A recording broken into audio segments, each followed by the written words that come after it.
اللهم صل على محمد وآل محمد.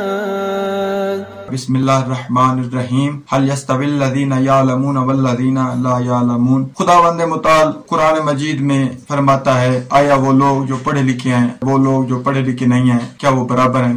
اس کے بارے میں مولا علی علیہ السلام نہج البلاغہ میں فرماتے ہیں، اکثر الناس قیمت و اکثرهم علما و اقل الناس قیمت و اقلهم علما. مولا فرماتے ہیں انسان کی قدر و قیمت علم کے ساتھ ہے. جتنا جتنا انسان کے پاس علم ہوگا اتنی اتنی انسان کی قدر و قیمت ہوگی. مکتب تشیع کی بنیاد علم ہی ہے. علم کی تعریف کیا ہے؟ العالم هو العامل علی علمہ.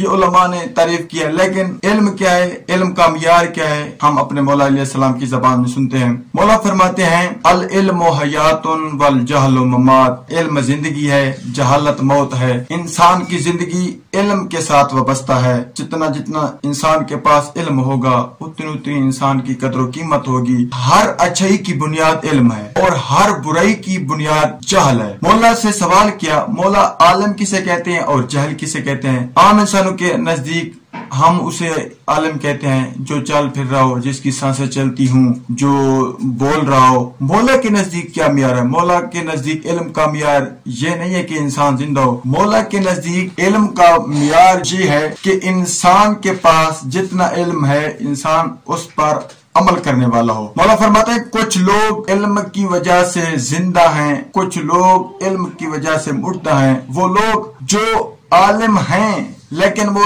چلتی پھرتی لاش ہیں. وہ کون سے لوگ ہیں؟ جنہوں نے فقط علم کو پڑھا، اپنی زبان تک محدود کیا، اس پر عمل نہیں کیا. وہ لوگ زندہ ہیں لیکن زندگی کے باوجود مردہ ہیں. کچھ لوگ ہیں مردہ لیکن مردہ ہونے کے باوجود وہ زندہ ہیں. مولا فرماتے ہیں وہ لوگ جو اس دنیا سے چلے گئے لیکن زندہ ہیں، وہ لوگ شیخ مفید، شہید اول، شہید ثانی، امام خمینی، کیونکہ وہ یہ لوگ ہیں جو البتہ اس دنیا سے تو چلے گئے لیکن ان کی آثار، ان کی کتابیں، ان کے شاگردان اس دنیا میں موجود ہیں. اب یہ سوال ہوتا ہے، لوگوں نے سوال کیا مولا آپ نے علم کا معیار بھی بتا دیا، انسان کی زندگی علم کے ساتھ وابستہ ہے اور انسان کی معرفت بھی انسان علم کے ساتھ ہے. آیا مولا آپ ہمیں یہ فرمائیں کہ علم کی زندگی کس کے ساتھ وابستہ ہے؟ مولا علی علیہ السلام کتاب نہج البلاغہ میں فرماتے ہیں، عظمت آل محمد پر مولا کا ایک خطبہ ہے، ہم عیش العلم و موت الجہل. ہم ہیں وہ اہل بیت جو علم کی زندگی ہیں، جہالت کی موت ہیں.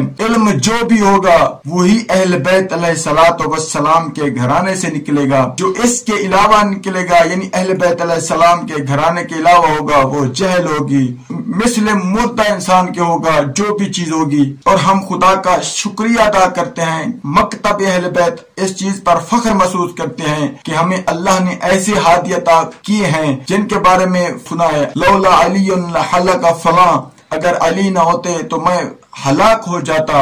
لیکن پوری تاریخ میں یہ لفظ نہیں ملتے کہ ہمارے ائمہ علیہ الصلوۃ والسلام، ہمارے ہادی جو اللہ نے چنے اور ہمارے ہدایت کے لیے بھیجے ہیں، کسی جگہ پہ کوئی سوال کیا ہو. کچھ آیات ہیں واضحات، کچھ ہیں متشابہات. اللہ نے متشابہات کو قرآن میں رکھ کر انسانوں کو اہل بیت علیہ السلام کا محتاج بنا دیا اور فرمایا کہ جو چیز پوچھنی ہے آپ کو آئیں اہل بیت علیہ الصلوۃ والسلام کے گھر پر، ان سے پوچھیں. آخر میں ایک دعا ہے کہ خداوند منان ہمیں اہل بیت علیہ الصلوۃ والسلام کی سیرت طیبہ کو پڑھنے اور اس پر عمل کرنے کی توفیق عطا فرمائے.